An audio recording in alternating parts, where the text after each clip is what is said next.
Hello friends, स्वागत है आपका नो एरर इंग्लिश क्लासेस में। मैं डॉक्टर नरेंद्र जोशी आप लोगों के सामने फिर से आया हूं। दोस्तों, पिछली क्लास में हमने नाउन, वर्ब, एडजेक्टिव, एडवर्ब इन सब का रिकॉग्निशन देखा था और बहुत अच्छे से हमारी क्लास हुई थी। दोस्तों, आज हम आगे चर्चा करने जा रहे हैं और वो चर्चा है कि जब हम पार्ट्स ऑफ स्पीच की बात कर रहे थे, देखें, जब हम पार्ट्स ऑफ स्पीच की बात करते हैं तो सबसे टॉप पर आता है नाउन। सबसे टॉप पर नाउन आता है। तो अब नाउन सबसे टॉप पर क्यों रखा गया? अगर अल्फाबेटिकल ऑर्डर की बात करें तो नाउन को पहले नहीं आना चाहिए था और नाउन ही हमने सबसे पहले समझा कि नाउन होता क्या है। तो क्या वजह है? तो दोस्तों, वजह यह है कि नाउन का इंपॉर्टेंस लैंग्वेज में सबसे ज्यादा होता है। कोई भी लैंग्वेज हो, हिंदी हो, इंग्लिश हो, whatever language we are using, we are talking about, तो नाउन का इंपोर्टेंस सबसे ज्यादा होता है, संज्ञा का इंपोर्टेंस सबसे ज्यादा होता है। तो इंग्लिश की बात कर रहे हैं तो यहां पर भी संज्ञा का उपयोग और उसका इंपोर्टेंस सबसे ज्यादा है, तो इसलिए इसको टॉप पे रखा गया। अब ये इंपोर्टेंस है क्या, उसको समझने की हम कोशिश करते हैं। देखें, यहां पर हमें नाउन को लेकर एक चीज समझनी होगी और वो ये है कि नाउन का रोल क्या है। हम समझ क्या रहे हैं, नाउन का रोल क्या है? तो बता देता हूं दोस्तों, नाउन का रोल, सेंटेंस जब हम बनाते हैं तो सेंटेंस का स्ट्रक्चर कुछ इस तरीके से होता है। Subject plus verb plus object. जब सब्जेक्ट प्लस वर्ब और ऑब्जेक्ट का स्ट्रक्चर होता है तो हमें ध्यान ये रखना है कि सब्जेक्ट और ऑब्जेक्ट दोनों स्थानों पर हमेशा ही नाउन आता है। ध्यान रखना दोस्तों, सब्जेक्ट या ऑब्जेक्ट के स्थान पर हमेशा नाउन आता है। ये भी नाउन होगा और ये जो ऑब्जेक्ट है ये भी क्या होगा? नाउन होगा। ये नाउन के दो इंपॉर्टेंट रोल होते हैं, रोल्स हैं किसमें? लैंग्वेज में। अब यहां पर हमारे सामने एक प्रश्न निकल के सामने ये आया कि ये सब्जेक्ट क्या होता है और ऑब्जेक्ट क्या होता है। तो बता देता हूं दोस्तों, सब्जेक्ट क्या है। अगर हम सब्जेक्ट की बात करें, सब्जेक्ट क्या है, तो सब्जेक्ट होता है वाक्य में कोई या कुछ जिसके बारे में बात हो। ध्यान देना दोस्तों, वाक्य में कोई या कुछ जिसके बारे में बात हो वो सब्जेक्ट कहलाता है। अच्छा, हमें एक रटी रटाई डेफिनेशन याद है सब्जेक्ट की और वो डेफिनेशन ये है कि काम करने वाला सब्जेक्ट होता है। लेकिन दोस्तों, हमेशा ऐसा हो जरूरी नहीं है, तो इसलिए हमें ध्यान ये रखना है कि वाक्य में कोई या कुछ जिसके बारे में बात हो वो होता है सब्जेक्ट। हां, जब आप बोल रहे हो काम करने वाला तो उसको सेकेंडरी बोल सकते हो आप, कार्य करने वाला, ये भी सब्जेक्ट होता है। ठीक है, जैसे मेरे हाथ में ये मार्कर है और मैंने पूछा what is this, this is a marker. तो मार्कर अपने आप में यहां पर काम नहीं कर रहा है, लेकिन मैं मार्कर के बारे में बात कर रहा हूं तो ये सब्जेक्ट ही है। अच्छा, यहां पर देखें, जैसे मैंने बोला कि यह पेन सस्ता है। अब यहां पर पेन जो है सेंटेंस में काम नहीं कर रहा है, लेकिन ये अपने आप में सब्जेक्ट है। जबकि एक सेंटेंस में बोलूं कि बच्चे पढ़ रहे हैं, अब यहां पर बच्चे वर्ड का जो इस्तेमाल हुआ है, किसके बारे में बात हो रही है? बच्चों के बारे में। तो बच्चे अपने आप में क्या है? सब्जेक्ट है और काम भी कर रहे हैं। तो कहने का मतलब कोई या कुछ जिसके बारे में बात हो वो होता है सब्जेक्ट। हां, अब ये काम भी कर सकता है तो भी सब्जेक्ट है। ठीक है, तो वाक्य में काम कोई या कुछ जिसके बारे में बात हो, कार्य करने वाला। अब हमारे सामने दूसरा सबसे बड़ा सवाल ये आता है कि ये सब्जेक्ट मिलता कहां है? सब्जेक्ट मिलता कहां है? ये दूसरा हमारे सामने सबसे बड़ा चैलेंज है, मिलता कहां है। तो बता देता हूं दोस्तों, सब्जेक्ट हमें सामान्यतः वाक्य की शुरुआत में मिलता है। सामान्यतः वाक्य की शुरुआत में, और वो भी कहां, वर्ब से पहले मिलता है। ध्यान देना दोस्तों, सब्जेक्ट हमें कहां मिलता है, वाक्य की शुरुआत में मिलता है और वर्ब से पहले मिलता है। इस चीज का हमें विशेष ध्यान देना होगा। ठीक है, अब देखते हैं, आगे बात करते हैं हम।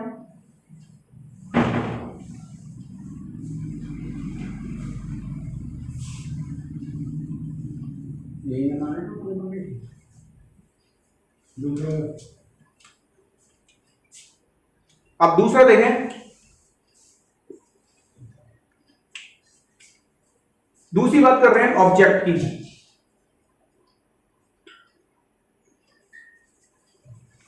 अभी ऑब्जेक्ट क्या है और ऑब्जेक्ट हमें कहां मिलता है। तो देखें दोस्तों, मैंने पहले चीज ये क्लियर कर दी कि नाउन के दो रोल्स होते हैं, सब्जेक्ट और ऑब्जेक्ट। कहने का मतलब सब्जेक्ट के स्थान पर भी क्या आएगा, नाउन आएगा, और ऑब्जेक्ट के स्थान पर भी क्या आएगा, नाउन आएगा। अब विशेष मुद्दा यह है कि मैंने सब्जेक्ट को क्लियर कर दिया कि सब्जेक्ट होता क्या है, जो कोई या कुछ जिसके बारे में बात हो वो सब्जेक्ट होता है, और कार्य करने वाला वो सब्जेक्ट होता है। मिलता कहां है, सामान्यतः वर्ग की शुरुआत में, वर्ग से पहले मिलता है। अच्छा, अब बात कर रहे हैं ऑब्जेक्ट की। ऑब्जेक्ट होता क्या और मिलता कहां है। ठीक है, अब देखें यहां पर ऑब्जेक्ट की बात करें तो ऑब्जेक्ट के लिए दो चीजें हैं, और वो चीज ये है कि ऑब्जेक्ट सबसे पहले समझना है कि होता क्या है। कोई या कुछ जिस पर या जिसके लिए कार्य हो वो होता है ऑब्जेक्ट। ध्यान देना है, कोई या कुछ जिस पर या जिसके लिए कार्य हो वो होता है ऑब्जेक्ट। जी हां दोस्तों, ध्यान रखना, कोई या कुछ जिस पर या जिसके लिए कार्य हो वो होता है ऑब्जेक्ट। जैसे देखें, रमेश एक किताब लेकर आया है। रमेश, किसके बारे में बात हो रही है यहां पे, सबसे पहले देखें रमेश के बारे में। रमेश हो गया सब्जेक्ट, क्या लेकर आया है, किताब लेकर आया है। तो किताब क्या हो गया यहां पर, अपने आप में ऑब्जेक्ट हो गया, क्योंकि किसके ऊपर काम हो रहा है, किताब के ऊपर हो रहा है काम। किसके लिए काम हो रहा है, किताब के लिए। तो यहां पर क्या हो गया, अपने ऑब्जेक्ट हो गया। तो अब देखें, ऑब्जेक्ट की डेफिनेशन ध्यान रखनी है, कोई या कुछ जिस पर या जिसके लिए कार्य हो। अब देखें हमारे सामने अब मुद्दा यह है कि मिलता कहां है। तो इस चीज को क्लियर करना चाहूंगा कि हमें ऑब्जेक्ट जो मिलेगा वो मिलेगा वर्ब के बाद। जी हां दोस्तों, वर्ब क्रिया के बाद ऑब्जेक्ट मिलता है। और यहां पर भी विशेष बात हमें यह ध्यान रखनी है कि ये जो क्रिया होगी, ये क्रिया होगी आपकी ट्रांजिटिव। जी हां दोस्तों, यहां पर हम क्रिया की बात कर रहे हैं, कौन सी, ट्रांजिटिव वर्ब के बाद हमें ऑब्जेक्ट मिलता है। अब देखें, कहने का मतलब जिस तरीके से हम पढ़ाते जा रहे हैं, चीज पॉइंट्स के अंदर पॉइंट्स निकलते जा रहे हैं। हमने शुरू किया नाउन को कि नाउन क्या है, तो क्लियर हो गया था, व्यक्ति वस्तु स्थान आदि का नाम नाउन संज्ञा कहलाता है। ठीक है, रिकॉग्निशन मैंने बताया, फिर मैंने बताया कि नाउन के रोल्स क्या हैं। तो मैंने बताया था जब भी सेंटेंस की बात करते हैं तो सेंटेंस का स्ट्रक्चर जब बनता है तो वहां सब्जेक्ट और ऑब्जेक्ट मिलते हैं, और इन दोनों प्लेसेस पर हमेशा ही नाउन आता है। अब यहां पर एक चीज और ध्यान रखना दोस्तों, जब मैं नाउन बोल रहा हूं तो प्रोनाउन को भी उसमें इंक्लूड ही मानना, जैसे I, we, you, they, he, she, it. ये जो प्रोनाउन है ये एक्चुअल में नाउन के लिए ही काम करते हैं। तो जब भी मैं नाउन बोलूं तो प्रोनाउन को उसमें इंक्लूड ही मानना। ठीक है, तो सब्जेक्ट ऑब्जेक्ट के स्थान पर नाउन आता है। अब मैंने बताया सब्जेक्ट होता क्या है, तो काम करने वाला सब्जेक्ट होता है। ठीक है, और मैंने बताया कि ये मतलब जिसके बारे में बात की जा रही है वो क्या होता है, सब्जेक्ट। मेन चीज ध्यान रखना, जिसके बारे में बात हो वो होता है सब्जेक्ट। ठीक है, काम कर भी सकता है, नहीं भी कर सकता है। अच्छा, मिलता कहां है, तो मैंने बताया था सामान्यतः ये वाक्य के शुरुआत में और वर्ब से पहले मिलता है। अच्छा, ऑब्जेक्ट क्या होता है, मैंने बताया था कि ऑब्जेक्ट कोई या किसी जिस पर या जिसके लिए कार्य हो वो होता है ऑब्जेक्ट। मिलता कहां है, सामान्यतः वर्ब के बाद। और स्पेशली हमें ध्यान रखना वर्ब कैसी है, ट्रांजिटिव वर्ब। अच्छा, ट्रांजिटिव वर्ब को हम समझेंगे अभी थोड़ी देर में, लेकिन हम स्ट्रक्चर डिजाइन करके बताते हैं, अलग अलग सेंटेंसेस लेकर बताते हैं कि जो चीज हमने अभी तक देखी क्या वो सही थी या गलत थी। तो देखते हैं,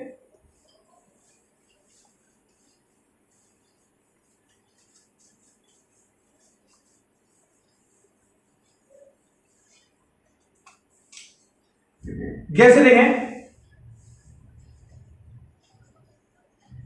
रमेश इज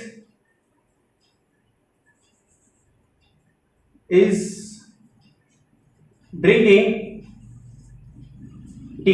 इस सेंटेंस को देखें दोस्तों, मैंने लिखा है Ramesh is drinking tea, Ramesh चाय पी रहा है।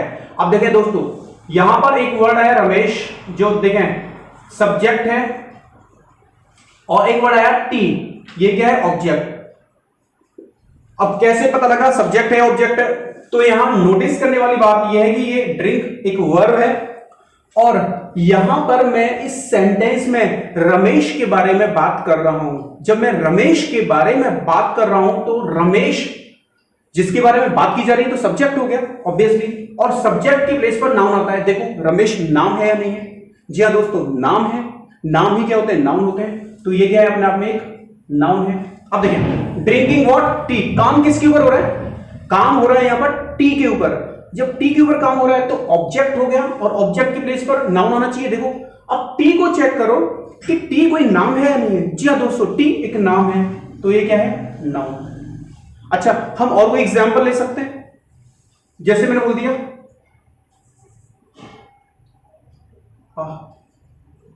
Savita is cooking food. Savita is cooking food. इस सेंटेंस में देखें दोस्तों, एक सविता है और दूसरा क्या है यहां पर, फूड। यहां पर सविता सब्जेक्ट है, क्योंकि सविता यहां पर काम कर रही है, काम सब्जेक्ट, और सब्जेक्ट के स्थान पर क्या आता है, नाउन। ठीक है, फूड किसके ऊपर काम हो रहा है, फूड के ऊपर, ऑब्जेक्ट ये क्या हो गया, नाउन। ठीक है, तो ये वर्ब है कुकिंग। तो इस तरीके से क्लियर हो गया कि स्ट्रक्चर जब हम डिजाइन करते हैं तो उस स्ट्रक्चर में सब्जेक्ट वर्ब प्लस ऑब्जेक्ट वाला क्या होता है, स्ट्रक्चर काम में लिया जाता है, जहां सब्जेक्ट और ऑब्जेक्ट के स्थान पर नाउन ही आएगा। अब देखें, अब दोस्तों जब हम ऑब्जेक्ट की बात कर रहे थे थोड़ी देर पहले, तो मैंने बताया ऑब्जेक्ट वर्ब के बाद में आता है, और मैंने वहां पर एक चीज मेंशन की थी, और वो ये मेंशन की थी कि वर्ब कौन सी होती है, ट्रांजिटिव वर्ब। ट्रांजिटिव वर्ब जिसको हम हिंदी में बोलते हैं सकर्मक क्रिया। क्या बोलते हैं दोस्तों, सकर्मक क्रिया।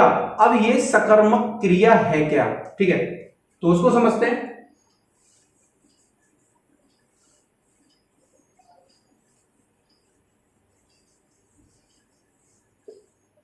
तो मैंने बताया ऑब्जेक्ट मिलता कहां है,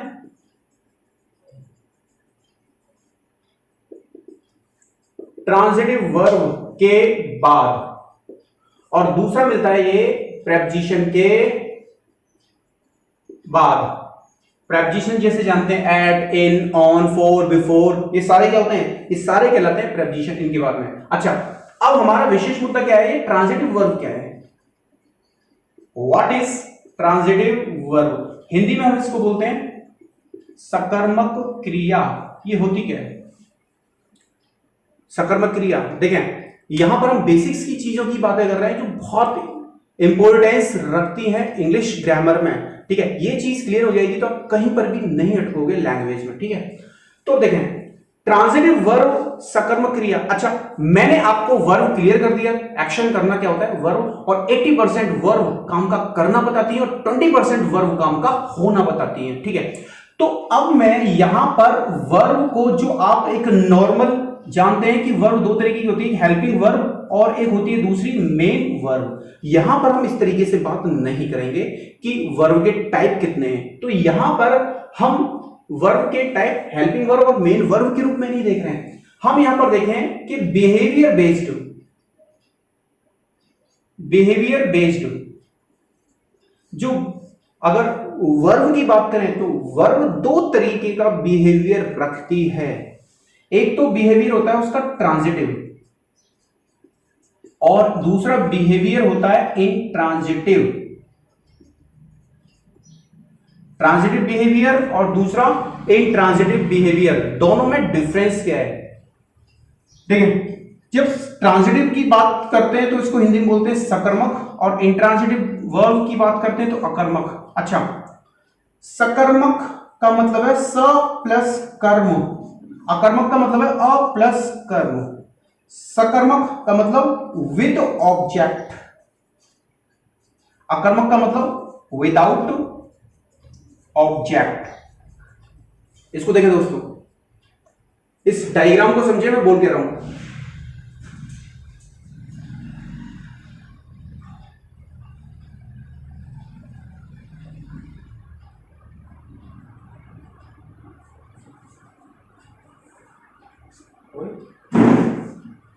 ठीक है, अब देखें, बिहेवियर बेस्ड ट्रांजिटिव, सकर्मक, इंट्रांजिटिव, अकर्मक, विद ऑब्जेक्ट और विदाउट ऑब्जेक्ट। अच्छा, अब ये सकर्मक अकर्मक है क्या, लिख तो दिया मैंने, डायग्राम भी बना दिया आप लोगों के सामने। तो बिहेवियर बेस्ड ऐसे समझे कि जब कोई कार्य हो रहा है तो कार्य, जब कोई एक्शन सब्जेक्ट करता है तो कार्य जब हो रहा है तो वो कहीं ना कहीं अपना एनर्जी, अपना एक्शन कहीं ना कहीं ट्रांसफर करे। ध्यान देना दोस्तों, जैसे मैंने एक सेंटेंस लिया और सेंटेंस लिया इस तरीके से, सविता स्लैप्ड। इस सेंटेंस को ऐसे समझें, सविता स्लैप्ड, सविता ने स्लैप किया, स्लैप का मतलब थप्पड़ मारना। अब देखें, सविता ने ये जो स्लैप का एक्शन किया है, तो ये एक्शन ऐसा एक्शन है जो कहीं ना कहीं अपनी एनर्जी ट्रांसफर करेगा। जैसे आप बोलते हो ना, उसने थप्पड़ मार दिया, तो आपके दिमाग में कहीं ना कहीं चल रहा है कि भाई थप्पड़ किसी को तो पड़ा होगा। ठीक है, तो ये जो स्लैप है इसकी एनर्जी कहीं ना कहीं रिलीज होगी, कहीं ना कहीं ट्रांसफर होगी, और जो ट्रांसफर होगी तो इसका मतलब जो इस पर ये ट्रांसफर हो रही है वो एक कंटेनर का काम कर रहा है, वो एक रिसीवर का काम कर रहा है, और जो रिसीवर होता है वो ही होता है ऑब्जेक्ट। ठीक है, सविता स्लैप्ड अ बॉय, अगर मैं इसको ऐसे लिख दूं तो यहां समझो सविता ने थप्पड़ मारा एक बॉय को, तो अब ये जो बॉय है ये इस स्लैप नाम की एनर्जी को रिसीव करने वाला बन गया। ठीक है, और ये जो रिसीवर है यही क्या बन गया अपने आप में, ऑब्जेक्ट। तो ये जो स्लैप वर्ब हुई वो वर्ब हुई सकर्मक। ठीक है, ट्रांजिटिव, स्लैप का काम हुआ, एनर्जी रिलीज हुई और ट्रांसफर किसके ऊपर हुई, बॉय के ऊपर। अब इस वर्ब का जो बिहेवियर है वो कैसा है, ट्रांजिटिव बिहेवियर है। ठीक है, अच्छा, अब यहां पर हम दूसरे एग्जांपल लेते हैं, जैसे सुरेश किल्ड, सुरेश ने किल कर दिया, तो आपके दिमाग में एक सवाल आ रहा होगा, यार किसी को तो किल किया होगा, तो मतलब ये जो किल जो वर्ब है ये अपनी एनर्जी रिलीज की इसने, और एनर्जी रिलीज करने के बाद एक ट्रांसफर भी होगी। कहने का मतलब कोई रिसीवर चाहिए, कोई कंटेनर चाहिए जो इसको रिसीव करे किल की एनर्जी को। तो किल किसी को तो किया, सुरेश किल्ड अ स्नेक। अभी जो स्नेक है ये क्या है, इसका रिसीवर, जिसके ऊपर काम हुआ, एनर्जी रिलीज हुई, तो एक किल्ड वर्ब हो गई आपकी ट्रांजिटिव। Got it. अब देखें, अब दूसरी बात करते हैं हम एक और सेंटेंस की, जैसे मैंने लिखा है यहां पर, श्वेता लाफ्स, श्वेता लाफ्स, श्वेता हंसती है। अब सेंटेंस को देखें, श्वेता हंसती है, श्वेता सब्जेक्ट है, ये सब सब्जेक्ट है। ठीक है, अब लाफ्स हंसती है वर्ब, लेकिन जो हंसी की जो एनर्जी रिलीज हुई ये किसी और पर ट्रांसफर नहीं हो रही है। हो रही है क्या, देखो दोस्तों, कहीं और ट्रांसफर नहीं हो रही है। ये जो लाफ्स की एनर्जी है वो कहां तक लिमिटेड है, श्वेता तक ही लिमिटेड है। तो श्वेता लाफ करती है, इसका कोई फर्क नहीं पड़ता किसी से, किसी के लिए, या कोई कंटेनर नहीं है इस लाफ एनर्जी के लिए। ठीक है, श्वेता इटसेल्फ ही है, हर सेल्फ ही है। ठीक है, तो श्वेता जो है वो सब्जेक्ट है, लेकिन अब ये जो लाफ है वो बनेगी यहां पर इंट्रांजिटिव वर्ब। कहने का मतलब इसको किसी भी कंटेनर की आवश्यकता नहीं है, कोई भी रिसीवर इसको रिक्वायर्ड नहीं है। Got it. अब ये हो गई इंट्रांजिटिव वर्ब, समझे दोस्तों। अब देखें डेफिनेशन के रूप में कैसे देखें, डेफिनेशन के रूप में मैं बताता हूं लिख के आपको।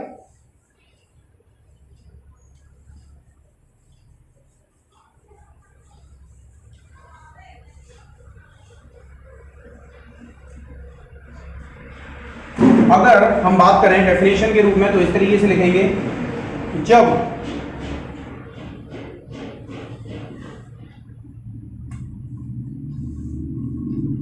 सकर्मक क्रिया के लिए देखें,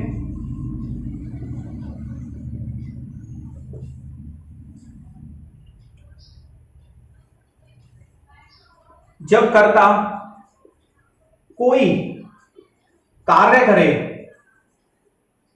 मतलब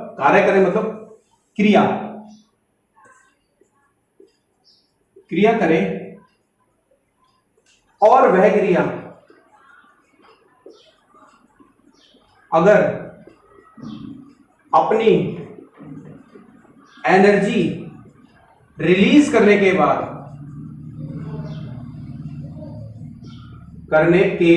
बाद उसके लिए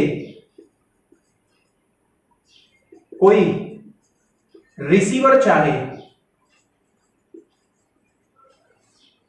क्या चाहे? रिसीवर चाहे। ठीक है, कहने का तो एनर्जी रिलीज हो रही है और एनर्जी रिलीज हो रही है तो रिलीज होने के बाद वो ट्रांसफर होगी और उसको क्या चाहिए? रिसीवर चाहिए। तो वह रिसीवर ऑब्जेक्ट होता है तथा वर्ब ट्रांजिटिव होती है। कैसी वर्ब होती है? ट्रांजिटिव वर्ब होती है। अच्छा, दूसरा देखें, अकर्मक क्रिया।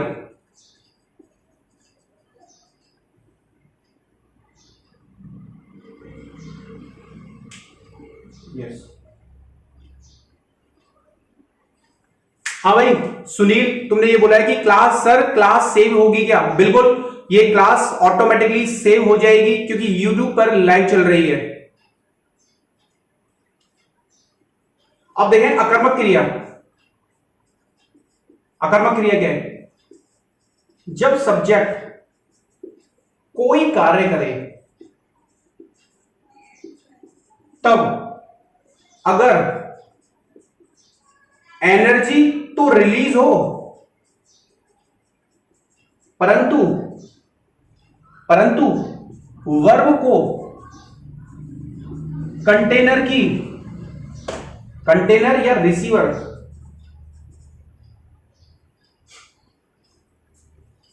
की आवश्यकता ना हो। अर्थात जो एनर्जी है वो कहां तक लिमिटेड है? केवल एनर्जी रिलीज हुई है लेकिन कहां तक लिमिटेड है? वो केवल और केवल सब्जेक्ट तक लिमिटेड है। अर्थात एनर्जी केवल सब्जेक्ट तक ही लिमिटेड हो तो वर्ब क्या होगी? इंट्रांजिटिव। वर्ब इंट्रांजिटिव होती है। Got it? तो देखिए ये है दोस्तों डेफिनेशन, सकर्मक क्रिया अकर्मक क्रिया। कहने का मतलब जब सब्जेक्ट कोई काम कर रहा है तो क्रिया ऐसी क्रिया है जो अपना एक्शन, अपनी एनर्जी कहीं ट्रांसफर करना चाहती है तो उसको एक रिसीवर कंटेनर चाहिए। तो अब ये जो वर्ब होगी वो ट्रांजिटिव होगी। और अगर सब्जेक्ट कोई काम कर रहा है और एनर्जी रिलीज होने के बाद उसको कोई भी रिसीवर या कंटेनर की आवश्यकता नहीं है। कहने का मतलब वर्ब अपने एनर्जी को कहीं ट्रांसफर नहीं कर रही है, वो केवल सब्जेक्ट तक ही रख रही है, तो वर्ब होगी इंट्रांजिटिव। ठीक है, अब देखें यहां पर ये तो थी डेफिनेशन एक थ्योरेटिकल। ठीक है, अब हम बात करेंगे कि प्रैक्टिकल अप्रोच क्या कहती है। मैं कैसे रिकॉग्नाइज करूं कि वर्ब ट्रांजिटिव बिहेव रख रही है या वर्ब इंट्रांजिटिव बिहेव रख रही है। कहने का मतलब वर्ब सकर्मक बिहेव रख रही है या वर्ब अकर्मक बिहेव रख रही है। ठीक है, अब वो देखें,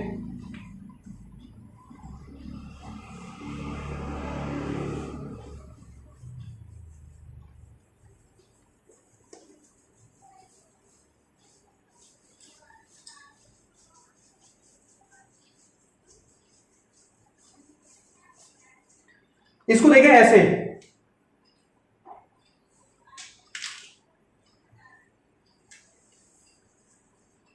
कैसे पता करें कि वर्ब सकर्मक ट्रांजिटिव है या अकर्मक, इंट्रांजिटिव।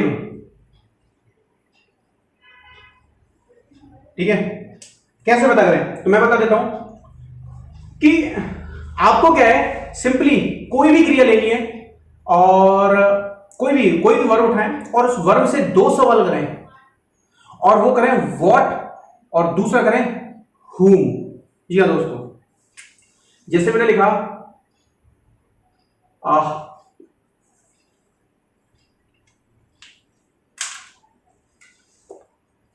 मैंने लिखा आकाश,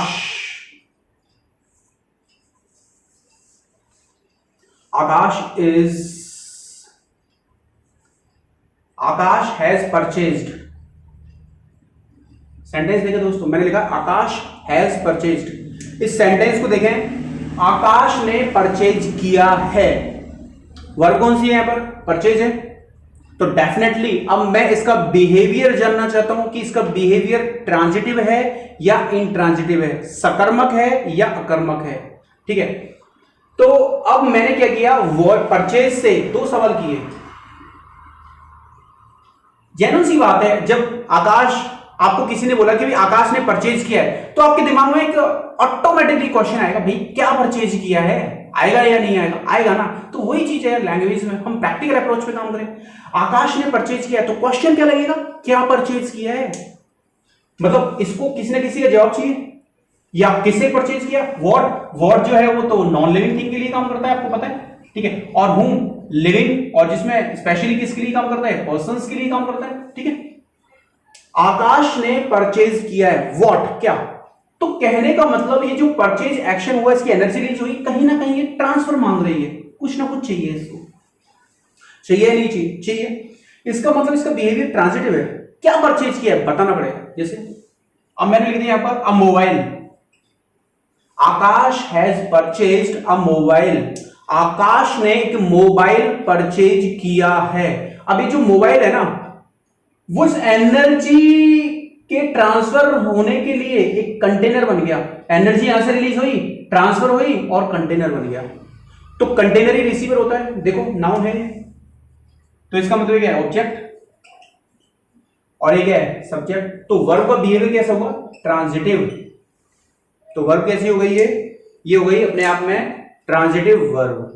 गॉट इट? अब देखें, मैंने लिखा यहां पर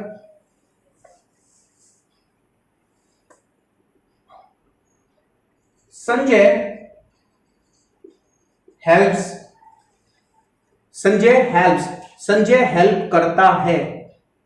जब मैंने बोला संजय हेल्प करता है, तो आपके दिमाग में क्वेश्चन हो रहा है ना, व्हाट और whom, क्या हेल्प करता है या फिर किसकी हेल्प करता है, क्वेश्चन हो रहा है। तो इसका मतलब हेल्प की एनर्जी ट्रांसफर के लिए कोई रिसीवर चाहिए, कोई कंटेनर चाहिए। हेल्प्स, यहां पर मैंने लिख दिया एवरीबॉडी, तो ये क्या हो गया? इसका रिसीवर हो गया। ऑब्जेक्ट, ऑब्जेक्ट के प्लेस पर नाउन होता है। देखो तो ये वर्ब कैसी है? अब ट्रांजिटिव वर्ब है। Got it? तो देखें, क्लियर हो गया कि ट्रांजिटिव वर्ब को पहचानने का तरीका क्या है कि दो सवाल करें, व्हाट और whom। देखो यहां पर तो एक एक का जवाब मिल रहा है। यहां पर किसका मिला? whom। किसकी? एवरीबॉडी की। परचेज क्या किया? मोबाइल। अब देखें दोनों का मिल सकता है। जैसे देखें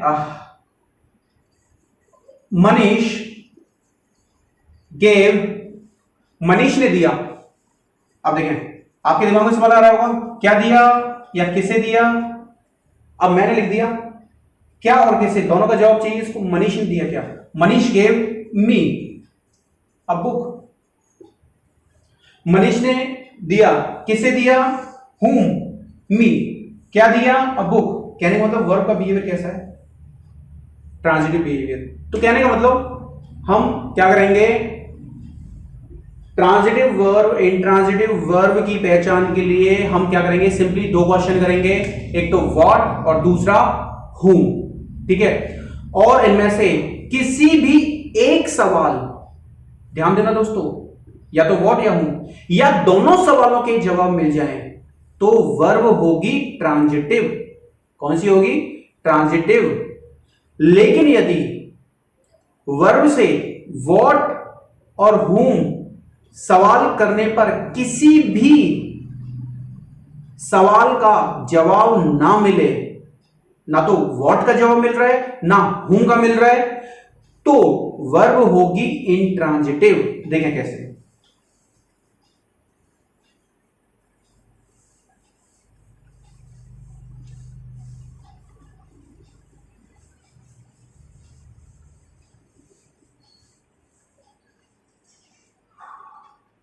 अब देखें मैंने लिखा यहां पर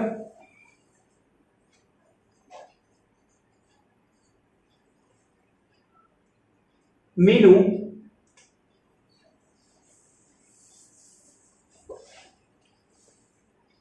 मीनू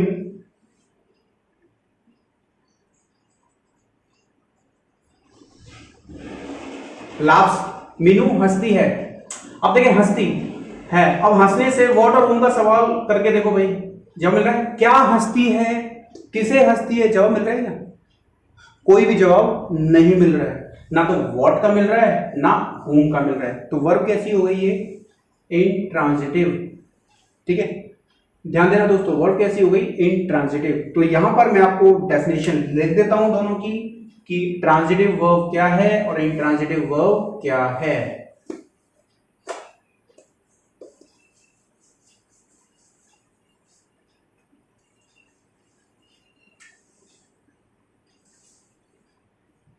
क्रिया का बिहेवियर जानने के लिए उससे दो सवाल व्हाट whom करते हैं। अगर इनमें से किसी एक या दोनों सवालों का जवाब मिले तो वर्ब ट्रांजिटिव होगी। कौन सी होगी? ट्रांजिटिव होगी। क्या करना है? व्हाट और whom का सवाल करना है, किसी एक का या दोनों का जवाब मिल जाए तो वर्ब कैसी होगी? ट्रांजिटिव। और यदि किसी भी सवाल का जवाब ना मिले तो वर्ब इंट्रांजिटिव होगी। कैसी होगी दोस्तों? इंट्रांजिटिव। अब पॉइंट ये भी नोट करना है कि जो वर्ब से सवाल करेंगे वो आप लेफ्ट साइड के लिए मत करना, राइट साइड के लिए करना। जैसे horse kicked a boy, the horse kicked a boy. इस सेंटेंस को देखो, हॉर्स ने किक किया किसको? बॉय को। ऐसा नहीं किक क्या किया, इधर उल्टा सवाल करो ना। ये आपको पता है कि अगर आप मैथमेटिक्स पढ़ते हैं तो लेफ्ट हैंड साइड कौन सा होता है, राइट हैंड साइड कौन सा होता है? ये है लेफ्ट हैंड साइड और ये क्या हो गया? वर्ब का राइट हैंड साइड। तो आपको सवाल राइट हैंड साइड के लिए करना है। किक किया व्हाट, whom किसको किक किया? बॉय को। Transitive verb. ठीक है, इस चीज का विशेष ध्यान रखना। तो दोस्तों आज हमने चर्चा की किस किस चीज के बारे में? हमने आज चर्चा की कि नाउन का रोल क्या है, और मैं होप करता हूं कि आपको बहुत अच्छे से समझ में आ गया होगा। अच्छा, नाउन के रोल मैंने बताया, सब्जेक्ट या ऑब्जेक्ट का रोल होता है नाउन का जब हम सेंटेंस बनाते हैं, सेंटेंस फ्रेम होता है। अच्छा, सब्जेक्ट या ऑब्जेक्ट के स्थान पर नाउन आता है, ध्यान रखना। प्रोनाउन भी इसमें इंक्लूड है नाउन में, मैं क्लियर कर चुका हूं पहले भी। अच्छा, दूसरा मैंने क्या महत्वपूर्ण चीज बताई कि सब्जेक्ट क्या होता है? सब्जेक्ट होता है कोई या कुछ जिसके बारे में बात हो, होता है सब्जेक्ट, और काम कर रहा है तो भी सब्जेक्ट है। ठीक है। अच्छा, मिलता कहां है? सामान्यतः वर्ब से पहले और वाक्य की शुरुआत में। अच्छा, अब ऑब्जेक्ट मैंने बताया था कि ऑब्जेक्ट क्या होता है? ऑब्जेक्ट होता है जिस पर या जिसके लिए, कोई या कुछ जिस पर या जिसके लिए काम हो, वो होता है ऑब्जेक्ट। मिलता कहां है? मिलता है वर्ब के बाद में, स्पेशली हम बात करते हैं ट्रांजिटिव वर्ब के बाद में, और दूसरा मिलता है प्रेपोजिशन के बाद में, जिसको आप बोलते हैं प्रीपोजिशन, लेकिन प्रेपोजिशन होता है वो, ठीक है, उसके बाद में। अच्छा, इन, एट, ऑन, बिफोर, ये सारे होते हैं, प्रेपोजिशन होते हैं, इनके बाद में मिलता है। अच्छा, अब मुख्य मुद्दा फिर आया कि वर्ब का बिहेवियर कैसा होता है। दो तरीके का बिहेवियर होता है, एक तो ट्रांजिटिव बिहेवियर, एक इंट्रांजिटिव। ट्रांजिटिव बिहेवियर कहने मतलब एक्शन हुआ, एनर्जी रिलीज हुई और ट्रांसफर हो रही है कहीं ना कहीं, तो ट्रांजिटिव वर्ब है। और अगर एक्शन हुआ, एनर्जी रिलीज हुई लेकिन ट्रांसफर नहीं मांग रही है, तो क्या होगा? वर्ब इंट्रांजिटिव वर्ब होगा। ठीक है, ट्रांजिटिव वर्ब, इंट्रांजिटिव वर्ब को पहचानने के दो तरीके मैंने बताए हैं कि सवाल करना है वर्ब से व्हाट और whom, किसी एक का या दोनों का जवाब मिल जाए तो वर्ब होगी ट्रांजिटिव, और अगर किसी भी सवाल का जवाब ना मिले तो वर्ब होगी इंट्रांजिटिव। अच्छा, नाउन का रिकॉग्निशन, नाउन का रोल, ठीक है, ट्रांजिटिव वर्ब, इंट्रांजिटिव वर्ब, इनसे रिलेटेड मैं वीडियो पहले भी बना चुका हूं। अगर वो आप देखना चाहते हैं तो मैं इस वीडियो के बाद डिस्क्रिप्शन बॉक्स में उनका लिंक डाल दूंगा, ध्यान रखना, लिंक डाल दूंगा, आप जाकर उनको बार बार देख सकते हो। इस लाइव क्लास को पूरा देखें और उसके बाद उनको भी बार बार देखें, जिससे transitive verb, intransitive verb, transitive verb, intransitive verb, सब चीजें दिमाग में अच्छे से सेट हो जाएं, कोई भी कंफ्यूजन ना रहे। तो अब मैं बात करता हूं कि आपकी अगर कोई भी क्वेरी है तो अभी के अभी कमेंट बॉक्स में मुझे कमेंट करके बताएं, जिससे मैं आपका जवाब दे पाऊं। ठीक है,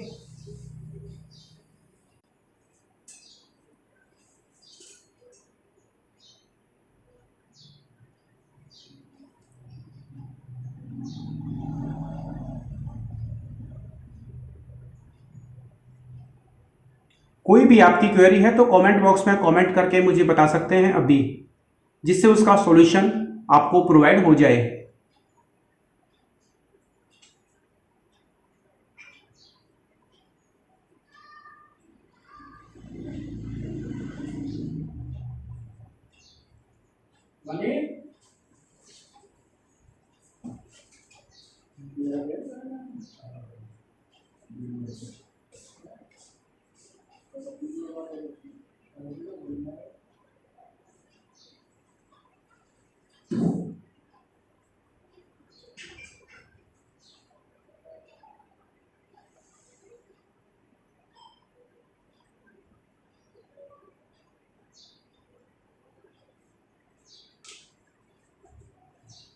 ओके, कमेंट बॉक्स में कोई सवाल तो नहीं आ रहा आप लोगों का। मुझे लगता है कि आप लोगों को कोई अभी कोई टॉपिक में कोई इशू आया नहीं है।